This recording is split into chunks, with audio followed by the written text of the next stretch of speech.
सुबह के 4 बज रहे थे। मैं उठा, अपना सारा काम खत्म करके मैं तैयार होकर अपने एग्ज़ाम के लिए प्रयागराज के लिए निकल रहा था। मैं एग्ज़ाम सेंटर समय से बहुत पहले पहुंच चुका था और वहां मेरी मुलाकात होती है एक इस्लामी विद्वान से। क्या आप इस्लाम को समझना चाहते हो?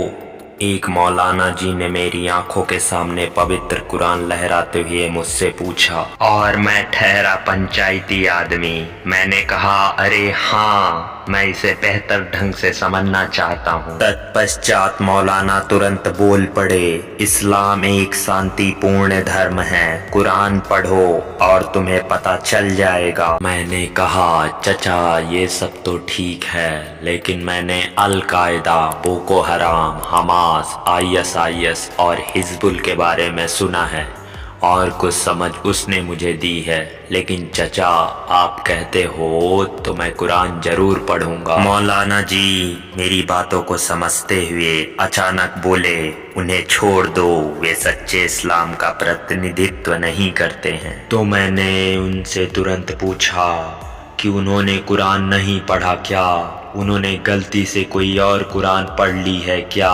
मौलाना जी तुरंत बोले, नहीं जी, वे एक ही कुरान पढ़ते हैं, लेकिन उन्होंने उसकी गलत व्याख्या की। वे इस्लाम के रास्ते से भटकाए गए हैं। वे अक्सर कम पढ़े लिखे हैं, लेकिन इस्लाम भाईचारा सिखाता है। अच्छा, हमको सिखा रिया है। मैंने कहा, मैं देख रहा हूँ, लेकिन यह भी सुना है कि मोहम्मद अत्ता एक एरोनॉटिकल इंजीनियर था जिसने विमानों को ट्विंस टावर से टकराया था, और इंडियन मुजाहिदीन का यासीन भटकल काफी शिक्षित था। यहाँ तक कि आपको पता भी होगा कि ओसामा बिन लादेन भी एक सॉफ्टवेयर इंजीनियर था। मौलाना बोले, मैं यही तो कह रहा हूँ कि इन लोगों ने इस्लाम को सही ढंग से नहीं समझा। मैं कह रहा हूँ आप कुरान को पढ़ें और हदीसों को समझें। आप बोलो तो आपके लिए एक बड़े मौलाना हैं, उनसे बात करके आपकी व्यवस्था कर सकता हूँ। मैं हंसा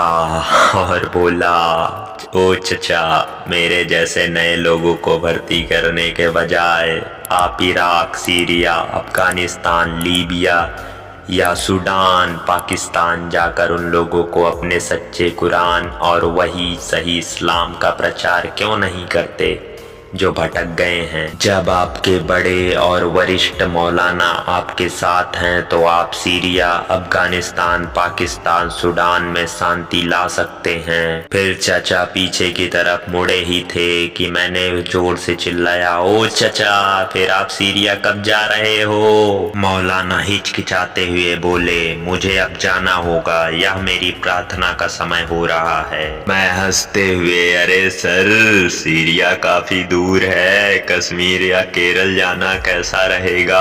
वहाँ भी ऐसे लोग हैं जो भटक गए हैं, उन्होंने भी कुरान की गलत व्याख्या की है, उन्हें आपके मार्गदर्शन की जरूरत है। मौलाना, अरे मैं बाद में आऊंगा, मेरी प्रार्थना का समय करीब आ रहा है, मेरे घुटनों में आजकल दर्द हो रहा है। बोलते बोलते मौलाना तो चले गए। और तुम सुनो। हाँ भाई हाँ, तुमसे ही कह रहा हूँ, इधर उधर क्या देख रहे हो? जल्दी से कमेंट करके बताओ आपके इस पे क्या विचार हैं, हमें जरूर बताओ, जल्दी से बताओ। आज के लिए बस इतना ही, मिलते हैं अगले वीडियो में किसी और नई कहानी के साथ, नई जानकारी के साथ। तब तक के लिए जय हिंद, जय इंसानियत।